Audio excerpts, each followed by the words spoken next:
Hello, kamusta po? Ayan, nagsama-sama na naman tayo dito sa DOJ. Sa likod ko, yan po yung mga media. Ayan, tapos doon sa isa pang likod ko, mga vloggers.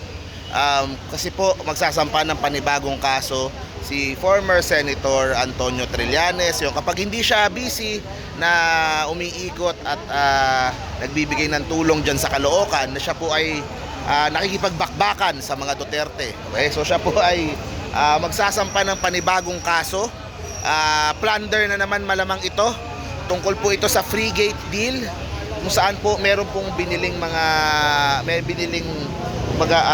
barkong pandigma na overpriced, na yung presyo yata ay pang brand new, pero ang binili ay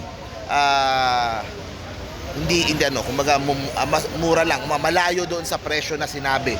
So ang kasama po dito, I think baka yung mga kasama ni Duterte, yung mga nakaupo nung panahon na yon.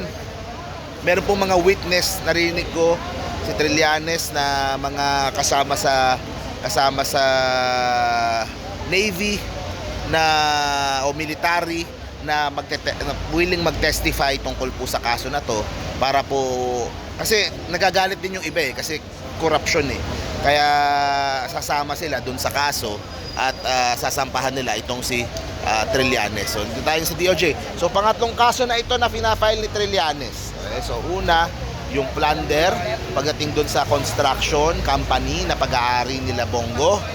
Pangalawa, yung sa smuggling kaila Pulong naman at kay Manscarpio. O pangatlo, ito kaila Duterte uli.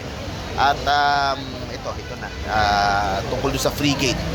So yun, so happy birthday din pala kay former Senator Trillanes, birthday kahapon.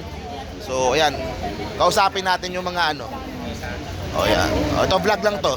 Kausapin naman natin itong mga vloggers na ito, ng mga gwapo na kasama natin ngayon. Yun, ano masasabi mo dito sa na panibagong kaso na naman ng mga Duterte? Talagang nakakabigla talaga kasi nung time nila halos lahat tayo sumuporta sa kanila, pero napakarami palang problema na iniwan ni dating Pangulong Duterte sa bayan. Napakarami po. Kaya pala ganun na lang nila atakihin si PBBM, kasi lumalabas na kailangan mawala talaga sa pwesto ang ating presidente ngayon. Dahil napakarami pala na lang dapat pagtakpan. Kaya pala, ayan, isang casualty nga ang magsasampa sa kanila ngayon ng kaso, na si dating Senador Antonio Trillanes. Na isa yan sa mga senador na talagang binoboto ng bayan, pero dahil maraming naniwala kay dating Pangulong Digong noon, talagang natanggal sa pagiging senador, natalo. Pero ngayon, vindicated siya sa ganitong mga pangyayari, kasi una, hindi napatotohanan na binenta niya yung Pilipinas o yung West Philippine Sea sa China.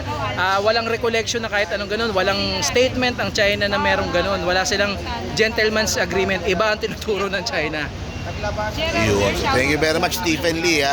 Yun. So ito yung mga vloggers, so yan po ang abangan po natin maya-maya. Parating na si Trillanes, andun yung mga reporter, mga kaibigan natin, sa ating makasama. So yan naman po ang latest po dito. Talagang umiinit yung pong bangayan at papalapit kay VP Sara. Ito po si Trillanes, siya din po yung unang nagbanggit sa Twitter na impeach Sara. So yun yung kanyang paniniwala din na hindi fit maging Vice President itong si Sara Duterte at kailangan daw i-impeach. So mamaya try din natin itanong yun sa kanya pag may chance tayong kausapin siya. Pero marami pa pong magaganap ngayong araw. Okay? So ikot pa tayo sa mamakita dito. Nihintay po namin parating na si Trillanes anytime soon. So nandito sa DOJ. Mamaya may dala-dala na naman yan, mga papeles, malalaking papeles. Ayan, pabigat kasi po kumbaga sila Roque meron ng kumbaga sa immigration meron ng notice, diba? So yung mga kaalyado nitong mga Duterte talagang iniisa-isa na, at sila ay merong haharapin nga na plunder case. So yun guys, pagdating dito ipopost ko na lang mamaya. See you po sa next vlog po natin. Stay safe parate.